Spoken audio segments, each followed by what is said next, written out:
മലങ്കര സഭയെ രണ്ടാക്കാനുള്ള ശ്രമം കുറേ വർഷങ്ങളായി നടക്കുന്നുണ്ട്. മലങ്കര സഭയുടെ ഒരു വിളിപ്പേരാണ് യാക്കോബായ എന്നത്. ഈ സഭയെ വിദേശ ഭരണത്തിന് കീഴിലാക്കാൻ ശ്രമിക്കരുത്. AD 1653 ജനുവരി 3 വൈദേശിക മേധാവിത്വത്തിനെതിരെ മാർത്തോമൻ നസ്രാണികൾ മതസ്വാതന്ത്ര്യത്തിനായി കൂനൻ കുരിശിൽ സത്യം ചെയ്ത് ഭാരതത്തിലെ ഒന്നാം സ്വാതന്ത്ര്യം നേടിയത്.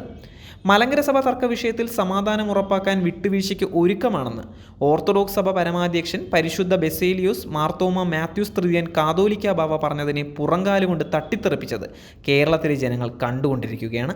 മലങ്കര സഭയ്ക്ക് കോടതി വിധികളും സഭാ ഭരണഘടനയും അവഗണിച്ച് പോകാൻ കഴിയില്ല. നീതിയിൽ അടിസ്ഥാനമായ വിട്ടുവീഴ്ചകൾക്ക് മലങ്കര സഭ തയ്യാറാണ്. സുപ്രീം കോടതി വിധി രാജ്യത്തിൻ്റെ നിയമമാണ്.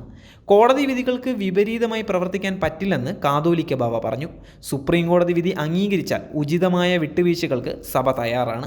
മലങ്കര സഭയിലെ യാക്കോബായ വിഭാഗം സത്യവും നീതിയും ഉൾക്കൊള്ളാൻ തയ്യാറാകണം.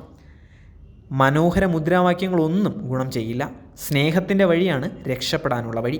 ഒരുമിച്ച് പോയാൽ ആർക്കും നഷ്ടബോധമുണ്ടാകില്ല. രണ്ടായാൽ എല്ലാം മറക്കേണ്ടി വരും. എല്ലാം നഷ്ടപ്പെട്ട ചിന്ത ഉണ്ടാകരുത്. ഭൂരിപക്ഷം നോക്കി വീതം വയ്ക്കുമെന്ന സ്വപ്നം കാണരുത്. എല്ലാം ഒരു സ്വപ്നം പോലെ കണ്ടാൽ മതി. നീതി ആരുടെ ഭാഗത്താണ്, ന്യായം എവിടെയാണെന്ന് ദൈവത്തിന് മാത്രമേ അറിയാവുള്ളൂ. ദൈവമാണ് കോടതികളിലൂടെ പ്രവർത്തിക്കുന്നതെന്ന് പരസ്പരം തമ്മിലടിക്കുന്ന കുഞ്ഞാടുകൾ മനസ്സിലാക്കുക. കേരളത്തിൽ ശത്രുതയിലാണെങ്കിലും രണ്ടു കൂട്ടരും കേരളം വിട്ടാൽ സഹോദരങ്ങളാണ്. മറുനാടുകളിൽ മഹാഭൂരിപക്ഷവും ഓർത്തഡോക്സ് പള്ളികളാണ്. യാക്കോബായക്കാരും ഓർത്തഡോക്സ് പള്ളികളിലാണ് പോകുന്നത്. അവിടെയെങ്ങും ഒരു പ്രശ്നവുമില്ല. തൊട്ടടുത്ത യാക്കോബായ പള്ളി ഉണ്ടെങ്കിൽ ഓർത്തഡോക്സുകാർ അവിടെ പോകുന്നു. വ്യത്യാസം ഒരിടത്തും തോന്നിയിട്ടില്ല. കേരളത്തിൽ തെക്കൻ ഭദ്രാസനങ്ങളിൽ കാര്യമായ ഒരു പ്രശ്നവുമില്ല.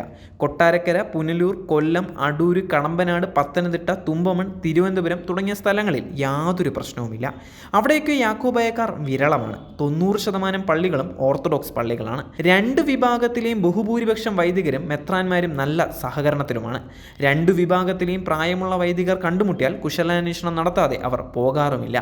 പരസ്പരം തമ്മിലടിക്കുന്ന കുഞ്ഞാടുകളും നേതാക്കന്മാരും ഇതൊക്കെ അറിയുന്നുണ്ടോ ആവോ?